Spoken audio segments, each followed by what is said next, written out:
No episódio de hoje, eu convidei a doutora Ana Carolina de Sá Rosa e Silva, médica ginecologista, para um bate-papo sobre climatério.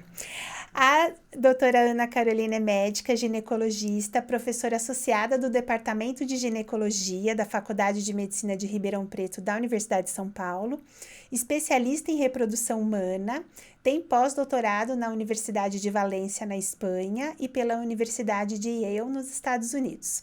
Ela é vice-presidente da Comissão Nacional de Especialidades de Ginecologia Endócrina da FEBRASGO e coordenadora do Ambulatório de Ginecologia Endócrina do Hospital das Clínicas da Faculdade de Medicina de Ribeirão Preto da Universidade de São Paulo.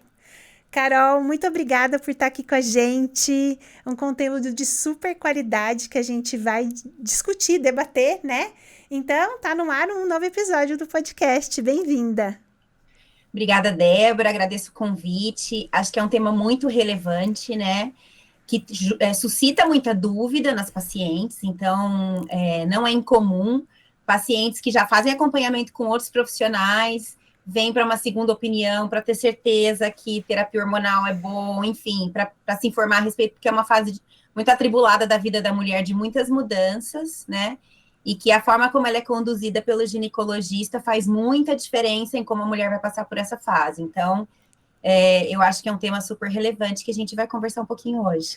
Legal. Carol, qual que é a diferença de climatério e menopausa? Que, assim, as pacientes falam bastante, às vezes climatério a gente é uma palavra meio estranha para muita gente, menopausa já ficou mais batido. Como que é? Explica pra gente. Certo. Então, na verdade, a menopausa vai estar incluída dentro do climatério. Para simplificar, a menopausa é um conceito da parada da menstruação, e a gente só pode falar em menopausa depois que a mulher passou 1 ano sem menstruar, e aí a gente está falando dessa fase da vida que termina ali a função do ovário. Lógico que se ela ficar sem menstruar numa outra fase, não conta, né? Então, a menopausa é essa parada da menstruação que a gente vai fechar esse diagnóstico depois de 1 ano. O climatério, ele envolve todas essas mudanças que vão acontecendo na vida da mulher, por volta do período em que o ovário vai parar de funcionar, né? Que a gente vai entrar nessa fase do envelhecimento ovariano. Então, o ovário ainda está funcionando, a mulher ainda está menstruando, às vezes com algumas modificações daquele padrão de menstruação que podem acontecer. E em torno de uns 2 anos antes do início desse processo aí, da menopausa propriamente dito, a gente já chama de climatério. Vai acontecer ali depois dos 40, mas por volta dos 45, né? Entre 45 e 50 anos, mais ou menos, é o período mais comum da gente ter o início do climatério. E vai se estender aí pelos anos seguintes aí dessa fase de transição para a parada da função do ovário até o envelhecimento mesmo da mulher, que aí ela vai entrar na senilidade. Então vai ser por volta aí dos 65 anos, mais ou menos. É um período longo o climatério, né? É um período longo, é uma fase da vida da É mulher uma fase longa, importante dolorosa. e longa, turbulenta. É dolorosa não, mas turbulenta, né? Dolorosa emocionalmente. E assim, eu costumo... Tem aquelas exceções que entram no climatério, né? Antes do tempo. E aquelas outras exceções que ficam mais tardiamente, depois dos 55 anos. Mas isso é bem difícil ocorrer. Ô, Carol, e a maioria das mulheres nessa fase tem esses sintomas que a gente está falando que dá essa turbulência nesse período. Por que acontece isso? E quais que são os principais sintomas? Bom, é muito variável de uma mulher para outra, tá? Então, a gente vai ter aquelas mulheres que vão passar ilesas, vamos dizer assim, do ponto de vista de sintomas, né? Vão tranquilas, vão ter uma transição da idade reprodutiva, que a gente chama, para a idade do climatério, bem tranquila, com pouco, às vezes, nenhum sintoma, tá? E, ao contrário, a gente vai ter aquelas que sofrem muito e que têm um comprometimento bem importante da qualidade de vida. Quais são os sintomas que mais incomodam? O principal são as famosas ondas de calor ou os fogachos, né? Que vão acontecer, é uma sensação de um calor súbito, que geralmente as pacientes referem como sobe um calor pelo rosto, que o rosto fica vermelho e fica mesmo. Tem uma sudorese excessiva e você percebe, né? A mulher percebe que o calor que ela está sentindo não é proporcional ao ambiente que ela está. Então, ela está excessivamente com essa sensação de calor, enquanto as outras pessoas podem até estar ali num calorzinho, mas não na mesma proporção. Então, isso é bem característico. É mais comum à noite, então, como isso acaba incomodando, a mulher acorda com essas ondas de calor, a qualidade do sono fica pior, e aí a gente sabe que quando a gente dorme mal, tudo, né, já amanhece sem aquele descanso do sono, já fica mais estressada, mais desgastada, então com isso vai vindo um cansaço crônico. Então essas referências são muito presentes nessa fase de transição do climatério, do normal, da idade reprodutiva para o climatério. E podem vir alguns outros sintomas que judiam menos, mas que também incomodam bastante a paciente, né? Então, o ressecamento vaginal pela diminuição da lubrificação, diminuição do desejo sexual, algumas alterações que aí são um pouco mais, não são só do climatério, né? Que também vem do próprio envelhecimento, algumas mudanças de elasticidade da pele, que isso também é uma coisa que as mulheres reclamam bastante, e que a gente sabe que não é só a falta do hormônio, mas que ele também contribui para que essas coisas aconteçam. E tem ainda algumas coisas que a gente não vai ver, mas que também impactam, né, nessa transição, que vão estar relacionadas aí com a parte de risco de osteoporose e risco cardiovascular, mas aí depois, se você quiser, a gente pode falar um pouquinho mais sobre isso. Não entra muito no sintoma, porque a mulher não vai sentir, nesse momento, muita coisa em relação a isso, né? Então, mais ou menos uns 80% das mulheres têm esses sintomas vasomotores que a gente fala, que são os fogatos. Eu costumo dizer, como eu já estou no climatério, né? Eu costumo dizer que a onda de calor a gente sente durante o dia também, mas a gente sente mais à noite porque acorda a gente. Durante o dia a gente já está acordado, mas incomoda, né? E pode estar nevando lá fora. A onda de calor vem e é como quando a gente... Não é um calor normal de data quente. É como quando a gente é criança e a gente é obrigado a falar lá na frente da sala de aula, a gente passa aquela vergonha e vem aquele negócio. É isso. O fogacho é isso, né? Então, é uma coisa incontrolável. Ô, Carol, e me diga uma coisa. As pacientes, às vezes aquelas que estão aí com 44, 45 anos e estão com ciclos menstruais regulares, não estão sentindo nada, elas falam assim pra mim, ai, Débora, mas tem alguma coisa que a gente pode evitar de vir esse calor? Alguma coisa, né? O que você acha? Não tem, na verdade, né? Porque a menopausa, a gente brinca que ela é implacável, ela vai vir, a gente gostando ou não, né? Então, esse período de transição, ele vai acontecer.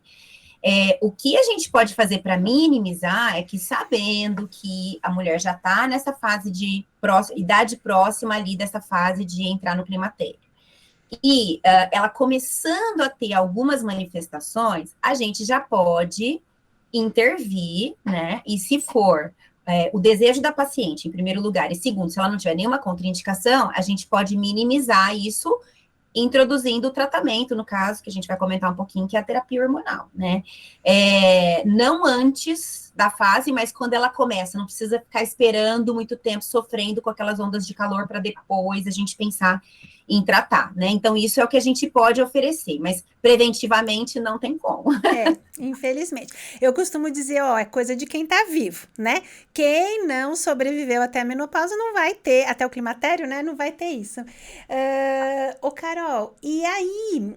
Além dos sintomas vasomotores que você já colocou, né? A gente tem alteração de peso, alteração do colesterol, alteração da forma como a gordura se deposita no nosso corpo, né? A gente fica com mais cintura, então a gente tem mais chance de ter síndrome metabólica, a gente tem mais chance de ter doença cardiovascular, e são doenças silenciosas, né? Porque isso acontece que a gente... Com o hormônio, a gente é protegido em relação aos homens, né? E aí, sem o hormônio, que o nosso ovário entra em falência, a gente perde essa proteção. E você quer falar alguma coisa disso? Sim. Isso que você falou é bem relevante, né? A mulher, durante o período em que o ovário funciona adequadamente, que seria toda a vida adulta, né? Do adulto jovem até a adulta mais madura, mas ali antes de entrar na fase do climatério, tem uma produção de estrogênios, que é o nosso santo hormônio protetor da mulher, né, costumo dizer, que ele em doses fisiológicas, que é aquilo que o organismo produz, ele é sempre bom, né? Então, o que acontece? É ele que faz a mulher ter aquela cinturinha fina, padrão de deposição de gordura mais no quadril, que faz com que a curva de mortalidade da mulher jovem para infarto, por exemplo, seja menor que a do homem da mesma idade.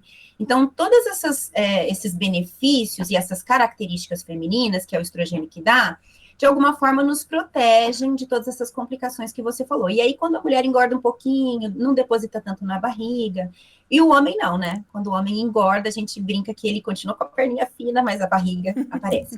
O que acontece no climatério, que é quando o ovário começa a parar? A produção de androgênios, que é o hormônio masculino, que também acontece no ovário, mas numa proporção pequenininha, menor que a do homem, ela começa a se sobressair em relação ao estrogênio, porque o estrogênio para primeiro, né? Uma hora o ovário não vai produzir mais nada, nem estrogênio, nem androgênio, nem nenhum hormônio. Mas no começo dessa transição, principalmente, a gente fica com uma característica de produzir um pouquinho mais o hormônio masculino proporcionalmente. E aí, a mulher passa a ter um comportamento metabólico, então, para a parte de colesterol, para a parte de risco cardiovascular e de deposição de gordura mais parecida com a do homem, né? Então, por isso que a gente muda esse padrão, é como se a gente perdesse aquele padrão hormonal feminino e tivesse uma coisa mais neutra, mais parecida com a do masculino. E, infelizmente, o ganho de peso que todas as mulheres referem nessa faixa etária, e várias relatam, né? Você deve ter essa experiência também. Ó, doutora, eu como a mesma coisa, sou super regrada, só como saladinha, vou na academia todo dia, mas agora eu ganho peso com esse comportamento, né? Então, isso é uma realidade, porque vai acontecendo uma mudança tanto no metabolismo em si, né? Na questão do consumo para as coisas, atividades basais, como na forma como a gordura acumula. Então, aquela gordura que incomodava menos porque era no bumbum, agora ela é na barriga, né? Então, você perde a roupa que você queria, você tem esse desconforto da percepção que você realmente está ganhando peso, e isso faz diferença bastante. E mesmo fazendo a terapia hormonal, a gente não volta a ter as curvas, né? Não é esse o objetivo. O negócio é ficar amigo da academia, né? E comer saudável e entender que é uma fase da vida. Exatamente. Né? O hormônio, gente, não faz milagre, né? Ele devolve algumas coisas boas do período da pré-menopausa, pré-climatério, mas logicamente que o corpo, a pele não vai ficar igualzinha quando a gente tinha 30 anos, né? A nossa capacidade de perder peso, tudo isso, na verdade, é mais do envelhecimento. O hormônio nem pode levar toda a culpa, né? O ovário faliu, tudo é culpa do hormônio. Não. É do próprio envelhecimento. Isso vai acontecer naturalmente mesmo. Mas o hormônio, ele ajuda a lidar tanto com os sintomas que a gente comentou, como com esse processo da mudança corporal. Então, ele, de alguma forma, também protege, desde que usado para quem pode, na hora certa. Ô, Carol, antigamente a gente falava em terapia de reposição hormonal. Hoje a gente fala terapia hormonal, mas na verdade é a mesma coisa, né? Toda mulher pode fazer? Toda mulher climatérica? Como que é? Olha, na verdade, não é todo mundo que pode fazer, e vão ter situações em que a gente vai ter que pesar risco-benefício. Então, quem que não pode fazer, né? Então, mulheres que tenham ou história de câncer de mama, então já trataram, mas já tiveram câncer de mama. Logicamente, mulheres que estão com diagnóstico de câncer de mama, né? Uma mulher que já teve um câncer de endométrio, também não deve fazer terapia hormonal. Mulher com doença já cardiovascular instalada, então já tem ali coronárias entupidas, já tem todo um histórico aí de doença coronariana. Essas a gente também evita por conta do risco. Só para fazer um parênteses, né? O estrogênio ele é bom para o risco cardiovascular quando o vaso é saudável. Quando o vaso já está doente, ele piora a doença do vaso. Então, ele aumenta o risco cardiovascular. Então, para quem já tem isso instalado, é meio complicado de fazer mesmo. E situações de pacientes que não têm diagnóstico definido ainda, por exemplo, de um sangramento uterino, né? Já está ali no período da perimenopausa e tem um sangramento muito exuberante não diagnosticado, que a gente tem que fazer diagnóstico primeiro para depois poder tratar. Ou então, se a mulher já teve alguma vez trombose, ou tem algum risco aumentado de trombose por alguma doença que leva a esse aumento de risco, né? Que é as trombofilias que a gente chama. Fora isso, no geral, as mulheres podem fazer terapia hormonal. Então, a gente faz algumas avaliações, a gente faz alguns exames antes de instituir tratamento, para a gente confirmar que essas alterações não estão presentes, principalmente, né, a mamografia, que vocês já conversaram um pouquinho a respeito do benefício da mamografia, principalmente nessa faixa etária, mas nunca começar uma terapia hormonal numa mulher que não tem uma avaliação mamária, uma mamografia prévia, dizendo que a mama tá ok, que tá tudo normal, né? Então, esses exames iniciais são necessários, mas de maneira geral, principalmente nos primeiros 10 anos após instituído o início do climatério ali da menopausa, em seguida, a gente poderia fazer terapia hormonal para as mulheres. Uhum. Então, se chegar uma paciente, 65, 68 anos, não dá pra gente começar mais, né? Se ela entrou com 48, por exemplo, no Então, isso climatério, já é né? bem, assim, definido, é uma das poucas coisas super definidas na literatura, né? Que depois de 10 anos da menopausa, o benefício que a terapia hormonal pode trazer já não vai suplantar o risco, porque aí o vaso já está mais velho, ela já está mais envelhecida, ela já não vai estar mais tendo as ondas de calor, porque isso é uma característica da transição, né? Quando o ovário começa a falhar, a tendência é depois que essas ondas de calor desapareçam, mesmo que a mulher não faça terapia hormonal, é como se o organismo aprendesse a conviver com aquilo e para de dar onda de calor, né? Então, assim, ela já não vai ter tantas queixas que vão se beneficiar do uso do hormônio, mas ao mesmo tempo ela já começa a ter mais chance de que os riscos ligados à terapia hormonal estejam presentes. Então, aí a gente não institui mais, a gente vai para os planos B, C, D para tratar aquilo que está incomodando, né? Ô, Carol, e algumas pacientes, assim, muitas, né? Elas perguntam assim, Débora, até quando eu vou usar a terapia hormonal? Eu costumo dizer que até quando a mama permitir, né? É uma das respostas, né? Porque, assim, aquela pessoa que um dia vai ter câncer de mama, ela vai ter câncer de mama independente do uso da terapia hormonal. E então, essa também era um outro ponto que eu queria ver se você comentar, para você comentar com a gente. E o outro tentar desmistificar um pouco a terapia hormonal como vilã e entender que ela pode dar uma qualidade de vida, assim, muito melhor para a paciente, né? Uhum.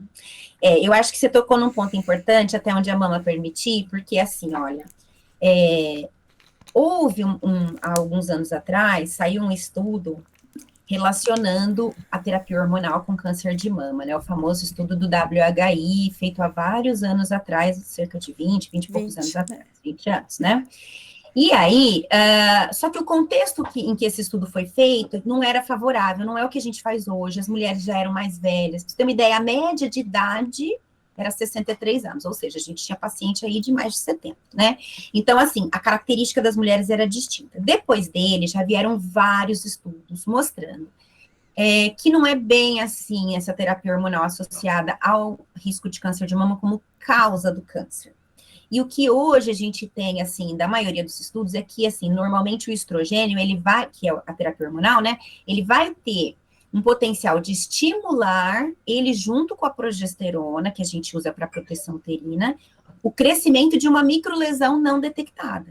Então, é isso que você falou. Aquela lesão já estava lá. Se ela usar a terapia hormonal, e ela não viu, por isso que a mamografia antes é tão importante, essa lesão vai crescer mais rápido e vai aparecer mais rápido. E a gente fica achando que a culpa é do estrogênio e da progesterona que a mulher está tomando, mas na verdade eles colaboraram para um crescimento mais acelerado, mas eles não causaram aquela lesão, né? Tanto que quando você usa só o estrogênio para algumas situações de mulheres que não têm útero e aí não precisam usar progesterona, já tem alguns trabalhos mostrando que o risco é até menor do que daquela mulher que não usa nada, né?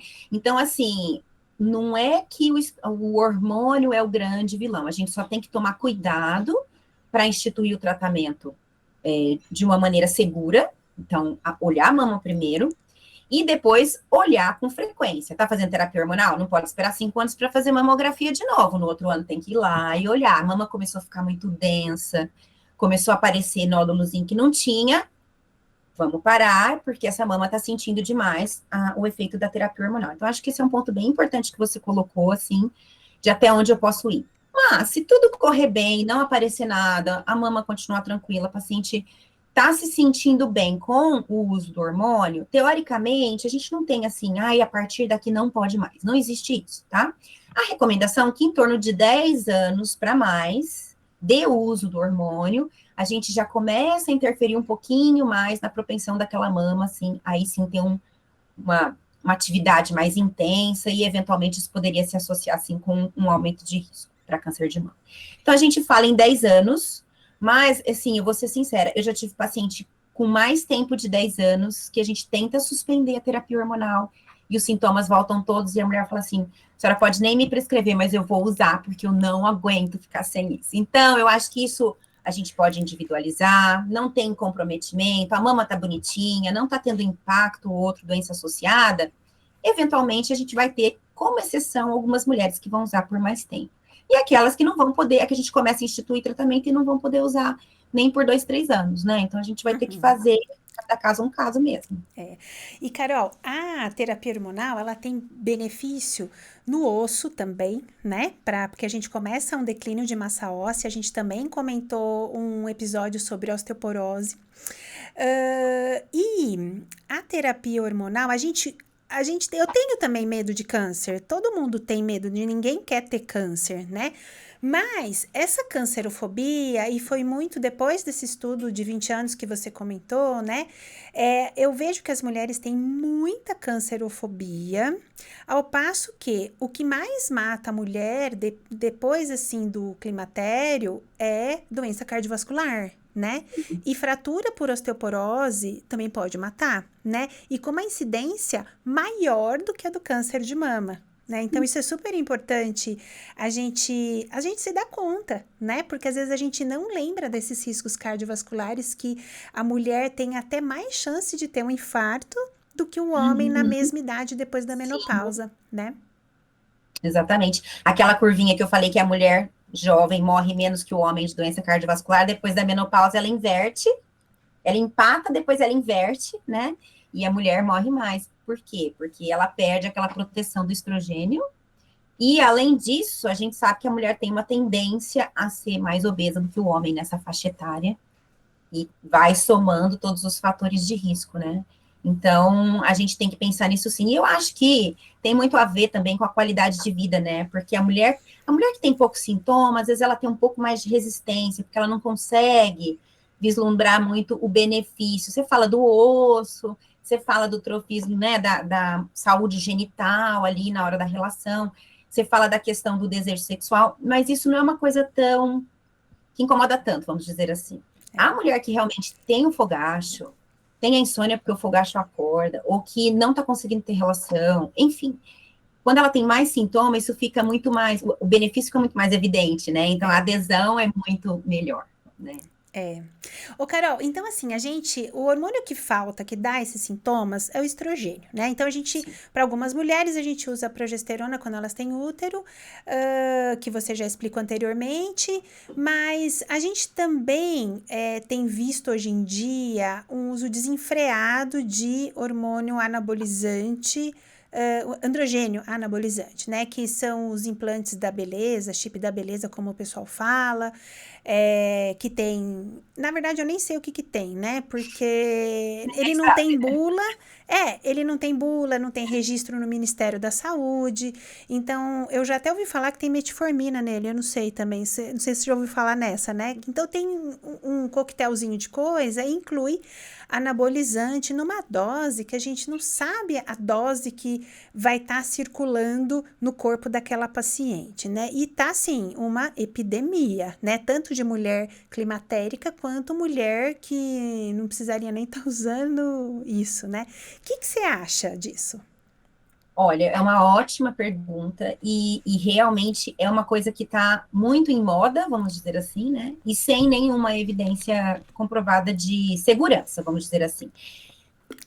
Qual que é o problema desses implantes? Eles são todos manipulados, ou seja, o controle de qualidade sobre o que está sendo colocado nesse implante, ele praticamente não existe. Diferente de a gente pegar de uma medicação que é vendida e produzida por uma indústria farmacêutica, que a gente sabe que tem uma regulamentação da Anvisa extremamente rigorosa, que temporariamente fiscaliza, vai lá, pega uma amostra daquele produto e checa se o que está escrito na bula é aquilo mesmo, que foi um produto que passou por toda uma testagem, né? Então, se viu quanto que excretava, quanto que ficava circulando no sangue, por quanto tempo. Então, a gente tem toda essa documentação para as medicações que são aprovadas e produzidas nas indústrias farmacêuticas convencionais.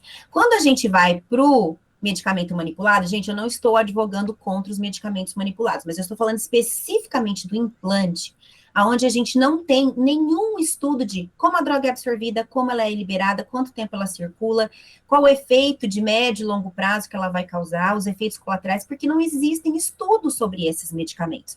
Então, se eu disser assim, não faz efeito nenhum, eu vou estar mentindo, porque eu atendo muitas mulheres que já chegam em uso do implante e elas todas referem bem-estar com o uso da medicação. Porque a gente sabe que os hormônios, eles trazem bem-estar. O hormônio masculino traz muito bem-estar, né? De disposição, de força física, de desejo sexual. Mas, na dose, que seria a dose fisiológica da mulher, a dose feminina, a gente não tem tanto esse benefício, então, de cara, a gente já percebe que a dose que está sendo colocada nos implantes é acima do normal, do limite normal que a mulher deveria ter, né? Mesmo que ela não tivesse na menopausa. E isso traz, esse excesso de hormônio masculino sempre traz efeitos colaterais, maiores ou menores. De cara, queda de cabelo, que muitas vêm referindo, né? A pele oleosa, às vezes espinhas, acne ali de uma maneira mais difusa. E quando a dose é mais alta, e aí a gente está falando principalmente dessas que você falou que não precisariam estar usando, mas estão usando, né? Que aí geralmente são implantes que têm esse objetivo, principalmente relacionado à forma física, desenvolvimento de massa muscular, aí a dose tem que ser mais alta. A gente pode ter engrossamento da voz, pode ter aumento do clitóris, redução do volume das mamas, e tudo isso, gente, principalmente a voz e o clitóris, não é reversível. Você suspende a medicação e isso continua, né? Então, a gente tem que tomar muito cuidado quando a gente usa uma medicação que não tem bula. Porque medicação que não tem bula não está regulamentada. Então, você está usando uma coisa que você não sabe o que é. Eu acho que o principal ponto desses implantes todos é a questão da falta de conhecimento com relação à segurança que a gente tem, né? E não dizer que eles não funcionam em nada, eles funcionam, mas o quanto de efeito colateral eles estão trazendo, principalmente em médio e longo prazo, né? Eu acho que a gente tem que tomar muito cuidado com isso. Não, e tem um efeito de aumentar câncer de mama, né? Aumento a médio prazo de doença cardiovascular. Então, a gente vê as pessoas estão tendo câncer mais precoce e que não tinham história familiar de câncer precoce e tudo. E parece que nos Estados Unidos, o hepatocarcinoma agora não é mais hepatite C e B, principalmente a C, a primeira etiologia é anabolizante. Você acredita nisso? Né? Então, Eu é muito acredito. triste, né? Então, assim, pode ser bom? Pode, tem os benefícios, só que com custo de vida, né? Um custo muito alto, e não é nem lá a longo prazo. Se a gente for pensar, é a médio prazo, e é muito triste, porque são mulheres jovens que estão numa fase produtiva da vida, não que nenhuma que mais para frente não seja produtiva, mas é uma fase produtiva da vida. E tanto a Febrasgo, que é a Federação Nossa Brasileira de Ginecologia e Obstetrícia, quanto a Sociedade Brasileira de Endócrino já se posicionaram contra o uso, né? Inclusive na Febrasgo, eles se posicionaram a favor, mas claro, tem que sempre com uma boa história clínica, ao uso da testosterona em baixas doses apenas para aquelas mulheres que têm desejo sexual hipoativo no climatério, né? Então, porque a falta de vontade de transar não é só culpa da testosterona, às vezes alguma depressão, alguma ansiedade, algum relacionamento que não tá legal, né? Então, sempre a gente tem que ter, assim, indicações pontuais, né, Carol?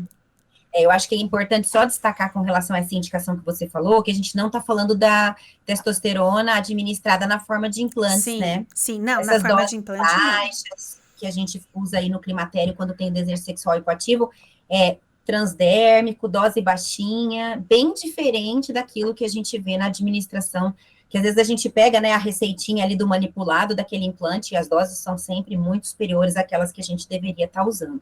Então, tem que tomar bastante cuidado mesmo. E também, eu não sei se você pega, às vezes a pessoa não tá com implante, mas às vezes ela tá usando hormônio anabolizante na forma injetável, né? No climatério eu pego menos. Eu pego mais isso a mulher mais jovem, assim, usando o injetável. E esses são os que mais dão aqueles efeitos colaterais que eu falei, né? De engrossamento de voz e de crescimento do clitóris, enfim, dos efeitos colaterais mais significativos. E esses mesmos que você falou com relação às doenças hepáticas também estão relacionados mais com essas doses mais altas dos injetáveis, né? Uhum. No climatério a gente vê mais esses implantes com doses que teoricamente não tão altas, mas são suprafisiológicos, são acima do que a gente deveria usar.